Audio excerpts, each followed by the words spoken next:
Hello everyone, in this tutorial we're going to rebuild the foliage interaction system thanks to a comment that I received in the previous foliage interaction system tutorial, and this time we'll get better results. If you've seen the previous one, the system worked, but it was a bit more complex than it needed to be, and the result wasn't quite what I was looking for. In this version we'll use the rotate about axis node, which is the one we use for the wind sway for our foliage. Now you can follow this tutorial alone, or if you want the full picture, I'd recommend checking out the previous foliage tutorials, in particular the foliage distance fading tutorial and the simple wind and wind sway tutorial. Now the first thing we'll need is a way to communicate the position of the player to our foliage material, and the way we're going to do that is by creating a material parameter. You would simply right click and search for material parameter collection. Inside the material parameter, you'll see that you have scalar parameters and vector parameters. We'll be creating a vector parameter. You'll simply click on the plus, assign a name to it, and a default value. The reason I have two is because the previous interaction system required two. This time the only one we will use is the player position. Once you have your material parameter done, we're going to go to the first person character, and our event tick, we're gonna set vector parameter value. We will choose the asset, so in my case it's material parameters. We'll choose the name of the parameter, which is my player position, and then we'll simply get the actor location and plug it in.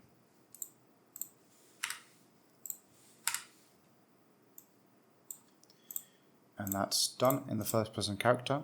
When that is done, we can go to our foliage material, and we'll be using this pin right here, so the world position offset, to drive all our interaction system. Now I'm using reroute nodes. If you don't know what these are, is so that you don't have to have a spaghetti mess all around your screen. You can simply drag from here, type reroute, add named reroute declaration node, name it whatever you want, and then you can always call it later on. So for my world position offset, I'm using this reroute node, which can be found down here. And this is the sum of my wind calculations and the interaction calculations. Today we'll only be focused on this. This was the previous interaction system, and this is the new one we're going to create today. So there's 5 main blocks inside this code. One is the rotation axis, The other one is the starting height and height gradient. So when does the foliage begin to bend? The player radius, a trample around player, so this is just in case you want the grass, for example, to reduce in height, or the branches of the trees to increase in height. And then here is where we will be applying those calculations to our rotate about axis node. And we'll be using the vertex color, although this is not necessary. I'm only adding this because it was in our previous calculations. But since we'll be creating the height and height gradient with code, this is not necessary. If you don't know what I'm talking about with vertex colors are just an easy way to control where the wind is being applied. So as you can see, this tree is swaying back and forth, but this part of the trunk is not moving at all. It's only starting to move around this area. And my simple wind is being applied with a greater intensity at the tip of the leaves and less the closer it gets to the trunk. This is because I used in the modeling tool vertex colors to determine where the wind should be applied. So right now we're only seeing the blue color, and as you can see at the bottom it's completely black, meaning that the wind sway won't be applied, and there's a small gradient that allows the tree to start moving around this point. And if I were to select my green color, you'll see that the intensity is higher towards the tip the tip of the leaves, and lesser the closer we get to the trunk. Simply using vertex colors allows you to control where the wind is applied on your meshes. If you want to see how this is done, check out my previous tutorials. However, we do not need this. I simply added it here because I wanted to. You could leave this out and simply plug this here, and we should still get a proper result.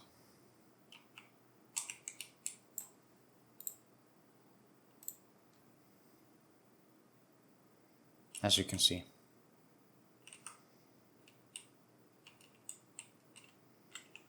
Now let's get started with the actual code. The first thing we'll need is our player position. To get the player position, we'll need to add a collection parameter. When we click on it, we can actually choose the collection that we're talking about. So in our case, it's called the material parameters, and then you can choose the parameter name. So in our case, it's player position. Now let's start with the rotation axis. We'll get our player position, mask R, G, and B, so it's a vector with 3 values, and get the object pivot point and use a subtract. Now the result of this we want to multiply by a vector or parameter. If you don't know how to get this, you can press 3 on your keyboard and you get this, or 4 on your keyboard and you get one with 4 values. It doesn't really matter what you choose. In this case, we're only interested in the X and the Y, which is red and green channel. That's why our blue value is 0. Then we normalize that vector and we use a cross product. And this time it will be 0, 0, 1. So red and green will be 0, and we're only interested in the upward vector. And this will be plugged into the normalized rotation axis from the rotate about axis node. We can also plug the absolute world position into the position and the object pivot point mesh particle pivot location into the pivot point. Now the next thing we're going to do is the starting height and height gradient. We'll need our absolute world position, and we're going to use a subtract, and we get the object pivot point mesh particle pivot point, and we use a mask B. We're only interested in the Z vector, so the upwards vector, and that's why we're masking B.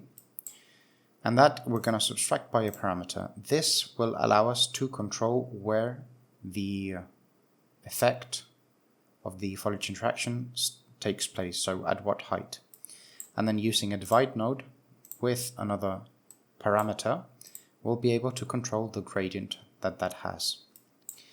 We'll saturate this result so it's between 0 and 1, and we can plug this into a multiply node that we'll use further along. So now we have our rotation axis and we have the start height and height gradient.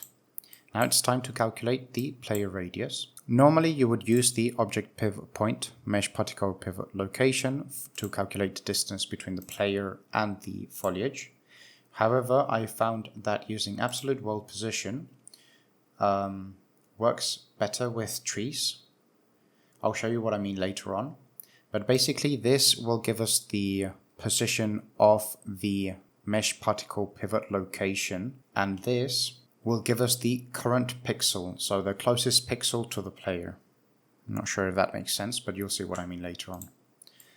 Let's just do it with the object pivot point, and then if you are happy with what you see later, you can add this later on. So object pivot point, get a distance node. There's quite a few, but the one you're interested in is the under utility distance. Player position against mask RGB. We divide by the interaction radius. So this will allow us to increment or decrease the radius of the player. Then we saturate, so the value is between 0 and 1. We use a 1 minus. This one right here to invert the result so that we get a proper radius. And then we multiply it by another parameter, and this will be the max bend angle. So how much will the plant bend away from the player? And then I used a reroute declaration node to keep it cleaner.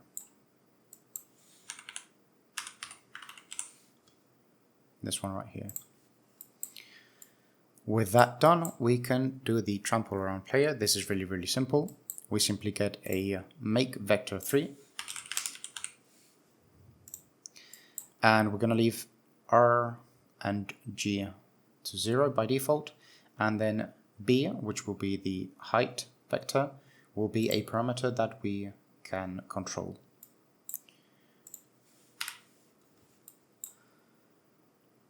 I then multiply this by the player radius, since we don't only want to apply this if the player is close to the foliage.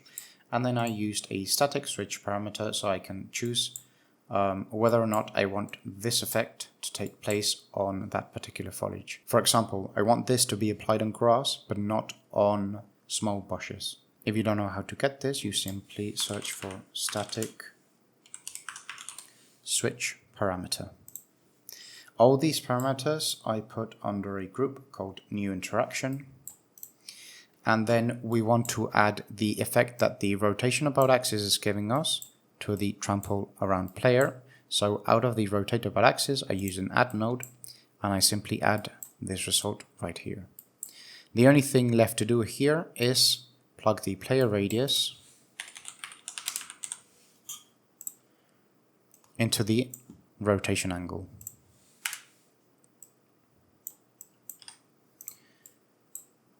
Now with that done, we have our rotation axis, we have the rotate about axis, everything plugged in correctly, starting height and height gradient, and the player radius, as well as trample around player if you wanted.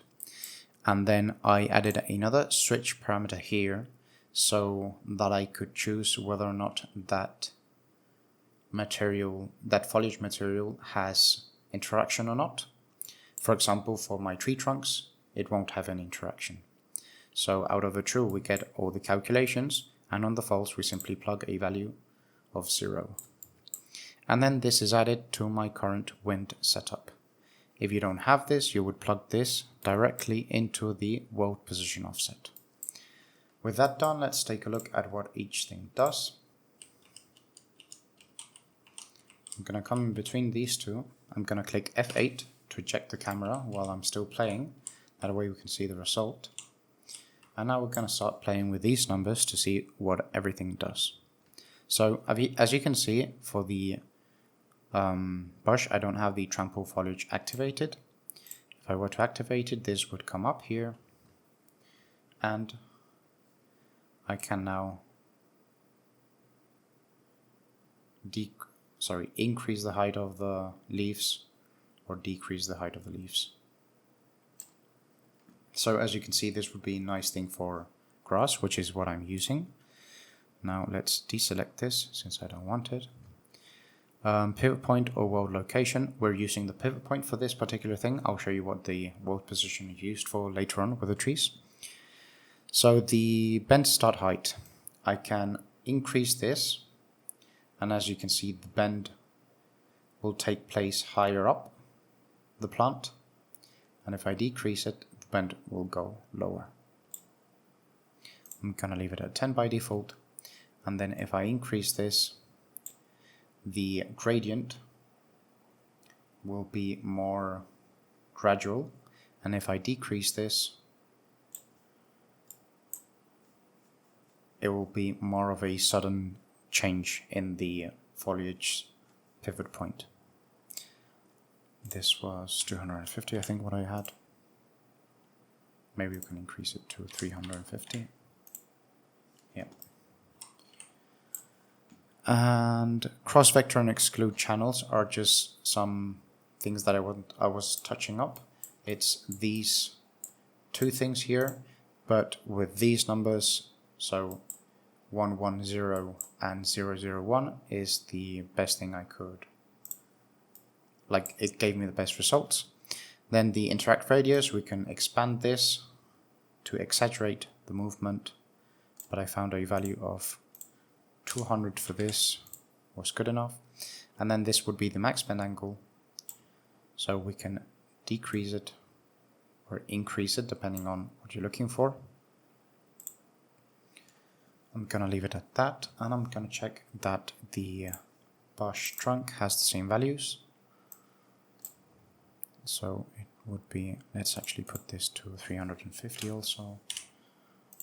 10 to 100 minus 0.3. Now let's press F8 again to go back into the player and get on top of grass and see how this is working. Now let's open our grass.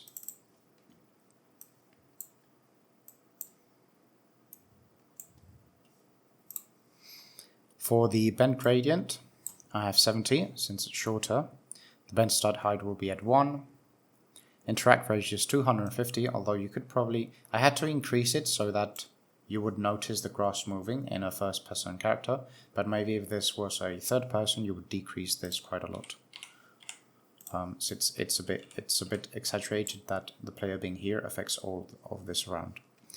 I increased the max bend angle, and as you can see we have trample foliage enabled. If we didn't have this,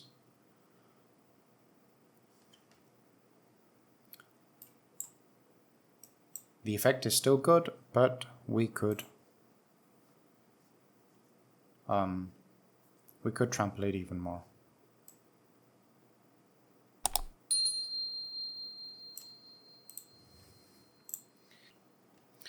And finally, let's touch on the trees. So if I get close, you'll see that the foliage starts to move away from the player. So let's stay here, F8 to check the camera. And as you can see, I don't have the pivot point on true. I have set it to false. And because if we have this set to pivot point, and then we increase the radius so that we can see some change in the tree, you'll see that the whole tree is affected and not only the pixels that are closest to the player. And by disabling this, you'll see that only the closest branches are the ones affected. So if we put this back to a reasonable number, such as 150, you'll see that the radius of the player is affecting only these branches. And that's basically the only reason that we added this static switch parameter here, so that we could then decide for trees specifically. Also we have the trample player on true and a negative number, since we want the foliage to increase around the player and not decrease.